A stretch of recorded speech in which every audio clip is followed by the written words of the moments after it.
Hi viewers, welcome to our channel. ప్రస్తుతం మనతో పాటు భరద్వాజ్ గారు సీనియర్ జర్నలిస్ట్ ఉన్నారు. వారితో ఒకసారి మాట్లాడదాం. నమస్కారం సార్. నమస్తే అండి. సార్, ఇటు లోకేష్ గారిని డిప్యూటీ సీఎం చేయాలి అన్న ప్రతిపాదన అటు టీడీపీ నేతల నుంచి, కార్యకర్తల నుంచి గట్టిగా రావడం మనం చూస్తున్నాం. సో చంద్రబాబు నాయుడు గారి పైన ఒక ప్రెషర్ కూడా వాళ్ళు క్రియేట్ చేస్తున్నారు. అయితే ఇప్పుడు లోకేష్ గారు డిప్యూటీ సీఎం అవ్వడం అన్నది ఇటు పవన్ కళ్యాణ్ గారికి ఒక ప్రమాదం అని చెప్పేసి ఇక్కడ వీళ్ళు కూడా ఫీల్ అవుతున్నట్టుగా తెలుస్తుంది. అయితే ఇంటర్నల్ గా పవన్ కళ్యాణ్ గారిని కాపాడుకోవడానికి కాపులంతా ఏకం కావాల్సిన అవసరం ఉంది అని చెప్పేసి ఒక నినాదం అయితే సోషల్ మీడియాలో లేకుంటే వాళ్ళు ఇంటర్నల్ గా ప్రచారం చేసుకుంటున్నారని చెప్పేసి కూడా బలంగా వినిపిస్తుంది సార్. మరి కాపులంతా ఏకమై పవన్ కళ్యాణ్ గారిని కాపాడుకోగలుగుతారా ఈ పొలిటికల్ రైవర్లీలో అని చెప్పేసి మాట్లాడుతున్నారు సార్. మరి చర్చకు వచ్చింది, మీరేం చెప్తారు సార్? అంటే ఒక కమ్యూనిటీకి మాత్రమే నాయకుడైన వాడు సీఎం అవ్వలేడు అనేది వాస్తవం. ఓకే, సీఎం కావాలి అంటే కమ్యూనిటీ బలం ఉండాలి, దాంతోపాటు ఒక ఐక్య సంఘటన ఉండాలి. ఇతర కులాలతో ఒక ఐక్య సంఘటన కూడా అవసరం. ఈ ఐక్య సంఘటన దిశగా వెళ్ళాలి తప్ప ఎక్కడా కూడా అవతల వాళ్ళని రెడిక్యూల్ చేస్తూ మాటలు కూడా జారకూడదు.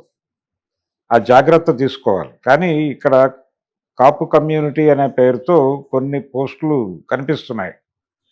వీళ్ళు ప్రధానంగా మాట్లాడుతున్న అంశం ఏంటంటే ఒకవైపు అటువైపు టీడీపీ వైపు నుంచి లోకేష్ని యాక్టివేట్ చేయాలి అని తెలుగుదేశం పార్టీ పరిరక్షకులు, తెలుగుదేశం పార్టీ బలంగా ఉండాలని కోరుకుంటున్నటువంటి శ్రేయోభిలాషులు వీళ్ళందరూ కూడా మాట్లాడుతున్నారు. ముఖ్యంగా ఆంధ్రజ్యోతి పేపర్లో ఈ మధ్య దానికి సంబంధించిన వ్యాసాలు పుంఖానుపుంఖాలుగా వచ్చినాయి. అంటే చంద్రబాబు నాయుడు గారు సెకండరీ లీడర్షిప్ను ప్రమోట్ చేయాలి, ఎందుకంటే ఆయన వయసు ఇచ్చారు. సెకండరీ లీడర్షిప్ను ప్రకటించాలి, ప్రకటించి ముందుకు నడిపించాలి. ఈ రెండు పనులు తెలుగుదేశం పార్టీ భవిష్యత్తు కోసం చేయాలి అని డిమాండ్ చేస్తున్నారు తప్ప ఇంకెవరినో కంట్రోల్ చేయాలని కాదు. అది ఒకటి గమనించాలి. అయితే దీనిలో అవతల వాళ్ళని థ్రెట్గా ఫీల్ అవుతున్నారా అంటే ఫీల్ అవుతున్నారు, అది కూడా ఉంది. ఎందుకు ఫీల్ అవుతున్నారు? నిజానికి ఈ అరెస్టు జరగకపోతే, చంద్రబాబు అరెస్టు జరగకపోతే, పవన్ కళ్యాణ్ మద్దతు ఇవ్వడం లాంటిది జరగకపోతే, ఎన్నికలు ఫ్లాట్గా జరిగి ఉంటే తెలుగుదేశం పార్టీ మొన్న ఎన్నికల్లో పెర్ఫామ్ చేసినట్టుగా పెర్ఫామ్ చేయగలిగితే లోకేష్ ముఖ్యమంత్రి అయి ఉండేవాడు అనేది ఒక అంచనా. ఇప్పుడు కాలేకపోయాడు. ఎందుకు కాలేకపోయాడు అంటే కాలేని పరిస్థితి ఉంది. ఇప్పుడు కాపు కమ్యూనిటీ పేరుతో వాళ్ళు పోస్ట్ చేసిన పోస్టుల్లో ఒక కీలకమైన పోస్ట్ ఏంటంటే, ఆ రోజున నోరు తెరిస్తే వైసీపీ వాళ్ళు లోపలేస్తున్నటువంటి సందర్భంలో మీ వైపు నిలబడి, మీకోసం నిలబడి, జనంలోకి వెళ్ళి మీ విషయాన్ని జనాలకి కన్వే చేసినటువంటిది పవన్ కళ్యాణ్. అది వాస్తవమే. ఆయన ఆ రోజున అరెస్ట్ అయిన రోజున ఎవరు టీడీపీలో ఉన్నటువంటి నాయకులే మాట్లాడటానికి మొహమాట పడుతున్నటువంటి సందర్భంలో ఈయన జైలుకు వెళ్ళి ములాఖత్తు పెట్టి బయటకు వచ్చి మీడియాతో మాట్లాడి, ఆ తర్వాత అక్కడి నుంచి వారాహి యాత్ర చేసి జనంలోకి విషయాన్ని తీసుకెళ్ళటం అనే కార్యక్రమం చేయటం ద్వారా ఆయన తెలుగుదేశం పార్టీ కింది శ్రేణి కాడర్ మనసులు చూరగొన్నాడు. అది వాస్తవం. ఆ కండిషన్ ఏర్పడటంతో ఇప్పుడు ఈ కూటమి నిర్మాణంలో కూడా ఆయన క్రియాశీలక పాత్ర పోషించినట్టుగా మనకి మొత్తం పిక్చర్ ఒకసారి రివీల్ చేసుకుంటే అర్థమవుతుంది. అంటే వెరీ ఫస్ట్ డే ఆయన ఈ అరెస్ట్ కంటే చాలా ముందు నుంచే టీడీపీతో కలిసి ప్రయాణం చేయాలి, వైసీపీకి వ్యతిరేకంగా ఒక బలమైన ఐక్య సంఘటన కావాలి అని పదే పదే డిమాండ్ చేసినవాడు పవన్ కళ్యాణ్. ఆయన లెఫ్ట్తో ఎన్నికల్లోకి వెళ్ళి పరాభవం పొందిన తర్వాత ఆయనకు తెలుగుదేశం పార్టీతో సయోధ్య కోసం ప్రయత్నం చేస్తూ చంద్రబాబు నాయుడిని విడిగా 2 సార్లు కలిసి ఒక రూట్ మ్యాప్ ఇవ్వమని భారతీయ జనతా పార్టీ నాయకత్వాన్ని కోరాడు. అయితే భారతీయ జనతా పార్టీ నాయకత్వం అప్పుడు వ్యూహాత్మకంగా డినై చేసింది. డినై చేసి సోము వీర్రాజు గారు భీమవరంలో మాట్లాడుతూ, మేము భారతీయ జనతా పార్టీగా వైఎస్ఆర్సీపీకి టీడీపీకి సమాన దూరంలో ఉండాలని అనుకుంటున్నామని ఒక విధాన ప్రకటన చేశాడు ఆయన. ఏది ఈయన రూట్ మ్యాప్ ఇవ్వమని అడుగుతున్న టైంలోనే. సో ఇది అవదేమో అని అనుకున్నారు వాళ్ళు. వైసీపీతో పెడతారేమో అని ఒక స్పెక్యులేషన్. లేదు, వాళ్ళు విడిగా పోటీ చేస్తారు, విడిగా పోటీ చేసిన నష్టమే అని ఒక గొడవ. రాజకీయంగా అలా కాకుండా ఉండాలి, ముఖాముఖి పోటీ అయితే బాగుంటుందని చంద్రబాబు అనుకుంటూ భారతీయ జనతా పార్టీని కూటమిలోకి తీసుకొచ్చేటువంటి బాధ్యత తనకి తానై పవన్ కళ్యాణ్ చేతిలో పెట్టేసినట్టుగా మనకి అప్పటి సన్నివేశాలన్నీ చూస్తే కనిపిస్తుంది. సో అలా టోటల్గా కూటమి డిజైనింగ్లో పవన్ కళ్యాణ్ కీలకంగా వ్యవహరించడం అనేది కూడా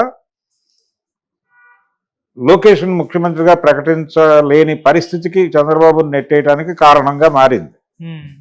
ఇది టోటల్ సినిమా. అప్పుడు ఓకే, ఈ పెయిన్ ఉంది తెలుగుదేశం క్యాడర్లో, తెలుగుదేశం శ్రేయోభిలాషుల్లో ఈ పెయిన్ కనిపిస్తోంది. చంద్రబాబు గారి వయసు పెరుగుతోంది, ఆయన సెకండరీ లీడర్షిప్ను లీడ్ రోల్లోకి తీసుకొచ్చి గైడ్ చేయాలి, లేకపోతే పార్టీ ఏమైపోతుంది, రేపు పొద్దున ఏదైనా జరగరానిది జరిగితే పార్టీ భవిష్యత్తు అంధకారం అయిపోయే ప్రమాదం ఉంది, ఈ లెవెల్లో మాట్లాడుతున్నారు. రెండోది, చాలా పరిశీలించటం మాత్రమే కాదు, ఇక్కడ కొట్టొచ్చినట్టు కనిపిస్తున్నటువంటి ఒక దృశ్యం ఏంటంటే 2014లో తెలుగుదేశం పార్టీ అధికారంలోకి వచ్చినప్పుడు లోకేష్ ప్రమేయం విజిబుల్గా ఉండేది. ఇప్పుడు లోకేష్ ప్రమేయం విజిబుల్గా కనిపించటం లేదు. ఎక్కడ ఆయన కనిపించట కానీ వినిపించట కానీ ఏమీ చేయటం లేదు. ఆయన అజ్ఞాతంగా ఏవో యాక్టివిటీస్ చేస్తూ ఉండుండొచ్చు, ఆయన పూర్తిగా తాడు వదిలేశాడని నేను అనుకోను, కానీ విజిబుల్గా లేదు. ఈ విజిబుల్గా లేకపోవడం అనేది కూడా క్యాడర్ని కొంచెం గందరగోళపరుస్తున్నటువంటి సందర్భం. ప్రతిదానికి పవన్ కళ్యాణ్ ప్రామినెన్స్ పెరుగుతోందేమో, అటువైపు ఇంకా ఎక్కువ డిపెండ్ అవుతున్నామేమో, ఇది ఇంకేదైనా ప్రమాదానికి దారితీస్తుందేమో అనేటువంటి ప్రచారం కూడా ఇంటర్నల్గా జరుగుతోంది అక్కడ. ఈ జరుగుతున్నటువంటి సందర్భంలో దీన్ని హ్యాండిల్ చేయటం కోసం వీళ్ళు ఈ రకమైనటువంటి ప్రచారం ముమ్మరం చేయాలి అని అనుకుని ఉండొచ్చు. కానీ ఈ కాపు కమ్యూనిటీ అనేటువంటి గ్రూపే టోటల్గా కాపు కమ్యూనిటీనా కాదా అనేది అనుమానమే.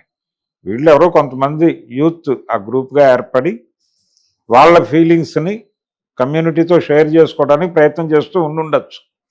కానీ మనకి ఎన్నికల్లో విజయం సాధించి ముందుకెళ్ళినటువంటి ఏ నాయకుడు కూడా, ఈవెన్ ఎన్టీ రామారావు గారు కూడా కేవలం కమ్మక్కుల నాయకుడిగా మాత్రమే ఆయన ఎన్నికల్లో గెలుపు సాధించారనేది తప్పు. ఆ జ్ఞానం ఆయనకుంది. మనం ఒక కుల ప్రతినిధిగా రంగంలోకి దిగితే ఆ కులం ఓట్లు వస్తాయి, మిగిలిన ఓట్లు రావు, మనం దెబ్బతింటామనే జ్ఞానం ఉండటం చేతే ఆయన ఐక్య సంఘటన కట్టాడు. ఆయన సినిమా రంగంలో ఉన్నప్పటి నుంచి ఆయన నిర్మాతల్లో కాపులు ఉన్నారు, బీసీలు ఉన్నారు. మిద్దె జగన్నాథరావు గారు లాంటి బీసీలు ఉన్నారు, బిఏ సుబ్బారావు లాంటి కాపులు ఉన్నారు ఆయన నిర్మాతలు. పైగా ఆయన్ని ఇండస్ట్రీలో ఆయన రైజ్కి దోహదపడిన వారు కాపులే. అలాగే ఆయన అభిమానుల్లో కూడా కాపులు గణనీయ సంఖ్యలో ఉండేవారు. వంగవీటి మోహన్ రంగా గారు కూడా ఎన్టీఆర్ అభిమానిని అని చెప్పుకున్నాడు ఓ దశలో. కాబట్టి అక్కడ ఆ హోల్డ్ ఉంది ఆయనకి. దాంతోపాటు తెలంగాణలో బీసీలను తన వైపు మొబలైజ్ చేసుకున్నాడు. ఈ ఐక్య సంఘటన వలన ఆయన ముఖ్యమంత్రి కాగలిగాడు, కానీ ఆయన ఒక కులానికి నాయకుడిగా అయ్యుండే ప్రసక్తే లేదు. అలాగే పవన్ కళ్యాణ్ కూడా ఇప్పుడు కులానికి నాయకుడిగా ఎస్టాబ్లిష్ అవ్వటం ప్రమాదం. ఈవెన్ వంగవీటి రంగా గారు కూడా దీన్ని గుర్తించి ఆయన కాపు గర్జన కాపునాడు పెట్టినప్పుడు కూడా ఆయన ఇతర కొన్ని కులాలు సమీపంలో ఇబ్బందులకు గురవుతున్నటువంటి కులాలని, అలాగే ముఖ్యంగా కింది కులాలని బీసీలని కలుపుకునేటువంటి ప్రయత్నం ఒకటి చేశాడు. అది చాలా విజిబుల్గా కనిపిస్తుంది. ఆయన విజయవాడలో నిర్వహించినటువంటి కాపునాడు సభలో అది కనిపిస్తుంది వేదిక మీద. అందుకని ఆ ఐక్య సంఘటన వ్యూహంలోకి వెళ్ళాలి తప్ప ఇలా తమ నాయకుడిని ఒక కమ్యూనిటీకి పరిమితం చేస్తే. అలాగే వంగవీటి రంగా బ్రాహ్మణ సామాజిక వర్గంతో కూడా చాలా సన్నిహిత సంబంధాలు నేర్పాడు, వాళ్ళకి చాలా ప్రాధాన్యత ఇచ్చాడు. వాళ్ళకి ఏ సమస్య వచ్చినా తాను వెళ్ళి నిలబడేవాడు. ఇదంతా వ్యూహమే. ఈ వ్యూహం ఐక్య సంఘటన వ్యూహంలో భాగంగానే ఇలా వ్యవహరించేవాడు ఆయన. కాబట్టి ఈ ఐక్య సంఘటన లేకుండా ఒక కులానికి నాయకుడిగా ప్రకటించేస్తే ప్రమాదాలు సంభవిస్తాయి. దాన్ని ఈ కాపు కమ్యూనిటీ అనేటువంటి యూత్, వీళ్ళు డెఫినెట్గా యూతే, వాళ్ళు కొంచెం ఎంతూజియాజంతో ఉన్నారు. అలాగే జనరల్గా ఉండేటువంటి ఒక ఫైర్తో ఉన్నారు వాళ్ళు. ఆ ఫైర్ కరెక్టే, కానీ ఆ ఫైర్ని కరెక్ట్ డైరెక్షన్లో తీసుకెళ్ళి పవన్ కళ్యాణ్కి ఒక ఐక్య సంఘటన ఏర్పాటు చేయాల్సినటువంటి అవసరం ఉంది. ఇప్పుడు ఆయన్ని ప్రస్తుతం అధికారాన్ని పంచుకున్నటువంటి కులాలను వదిలిపెట్టేసి అధికారంలో ఏ రకమైన వాటా లేకుండా కేవలం బాధితులుగానే ఉండిపోయినటువంటి అనేక కులాల మద్దతుని అటువైపుకి డైవర్ట్ చేసి ఒక ఐక్య సంఘటన, ఒక విస్తృత ఐక్య సంఘటన నిర్మించగలిగితే ఆయన వీళ్ళ కోరిక నెరవేరుతుంది. కాబోయే సీఎం, ప్రజెంట్ డెప్యూటీ సీఎం అన్ని ఒక నినాదం ఇచ్చారు వీళ్ళు. అది సాకారం అవుతుంది. దాంతోపాటు వీళ్ళు ఇంకొక మాట అంటున్నారు, రాష్ట్రానికి ఒకడే డెప్యూటీ సీఎం అని. ఎందుకు ఈ ఒకడే డెప్యూటీ సీఎం అనే నినాదం ఇస్తున్నారంటే అటువైపు నుంచి లోకేష్ని డెప్యూటీ సీఎం చేయాలి అనేటువంటి ఒక డిమాండ్గా నడుస్తోంది. అయితే ఇవి అటు నుంచి డిమాండ్స్ వస్తున్నాయి కానీ చంద్రబాబు నాయుడు గారు రియాక్ట్ కావడం లేదు. దీని మీద ఆయనకు తెలుసు ఇది కొంచెం ఇబ్బందికరమైన సందర్భం కాబట్టి ఇప్పుడు దీన్ని కెలకకూడదు అనే జ్ఞానం ఉంది ఆయనకి. అందుకని వ్యూహాత్మకంగా మౌనం వహిస్తున్నాడు. కానీ ఈ జరుగుతున్నటువంటి వ్యవహారాలన్నీ ఆయన దృష్టిలో ఉన్నాయి. ఆయన దృష్టి లేకుండా ఇవన్నీ జరగటం లేదు. ఆయనకు తెలిసే కాన్షియస్గానే ఆయన యాక్సెప్టెన్సీతోనే నడుస్తున్నాయి. క్లియర్గా మాట్లాడుకోవాలంటే ఎందుకు ఆయన వ్యూహాత్మక మౌనం వహిస్తున్నాడు దీని పట్ల అంటే, ఇదేదో ప్యారలల్గా జరుగుతుంది, నాకు సంబంధం లేదు అన్నట్టుగా కనిపిస్తున్నాడు. కానీ ఆయనకు తెలుసు ఎందుకు అలా వ్యవహరిస్తున్నాడంటే అదొక రాజకీయ వ్యూహం. ఎన్నికల ముంగిట వరకు ఈ చర్చ జరగాలి. ఆయన డెప్యూటీ సీఎంని చేస్తాడని నేను అనుకోవడం లేదు. ఆయన అలాగే ఉంచుతాడు, ఈ గొడవలు జరపనిస్తాడు, ఈ వివాదాలన్నీ నడవనిస్తాడు. వీటి అవుట్కమ్ ఆయన ఎన్నికల ముందు అతన్ని నేను ప్రస్తుతం పార్టీ పగ్గాలు అప్పచెప్పేస్తున్నాను, మీరందరి కోరిక మేరకు మీరందరూ సపోర్టివ్ సిస్టమ్గా పనిచేస్తారు అని భరోసా ఇస్తున్నారని నమ్మి చేస్తున్నాను ఈ పని. ఇంతకాలం మీరు గగ్గోలు పెట్టారు కదా, ఇప్పుడు ఎన్నికల ముంగిట మీకు ఈ అవకాశం కల్పిస్తున్నాను, మరి మీరు ఏ మేరకు పెర్ఫామ్ చేస్తారో చేసుకోండి అన్న పద్ధతిలో బాధ్యత వాళ్ళని కూడా లింక్ చేసి అప్పుడు అప్పచెప్తాడు. ఆ ఇంజనీరింగ్ ఏదో వర్కౌట్ చేస్తున్నాడు ఆయన నేను అనుకుంటున్నాను. ఇది వాస్తవం, నాకు నా స్పెక్యులేషనే తప్ప ఇది వాస్తవం కాదు. చంద్రబాబు నాయుడు గారి ధోరణి ఎలా ఉంటుంది, ఆయన ఏ విషయాన్ని ఎలా ఆలోచిస్తాడు అనే దానికి సంబంధించినటువంటి కొంత ఉంది కాబట్టి నేను ఇలా మాట్లాడుతున్నాను. ఇది జరుగుతుంది. మరి అంత వ్యూహాత్మకంగా వాళ్ళు వెళ్తున్నప్పుడు వీళ్ళు లూజుగా ఎందుకు వెళ్ళాలి? వీళ్ళు కూడా వ్యూహాత్మకంగా ఒక విస్తృత ఐక్య సంఘటన కోసం ప్రయత్నం చేయాలి. అది రోజువారీ ప్రచారం చేసుకోనక్కర్లేదు. దానికి సంబంధించినటువంటి ఒక పొలిటికల్ వ్యూహం మీకు ఉండి అందరినీ కలుపుకుని వెళ్ళే ప్రయత్నం చేయాలి. ఆ విస్తృత ఐక్య సంఘటన మాత్రమే మిమ్మల్ని అధికారంలోకి తీసుకొస్తుంది. మీ కోరిక కాపు సీఎం అనేటువంటి కోరికని సాకారం చేస్తుంది.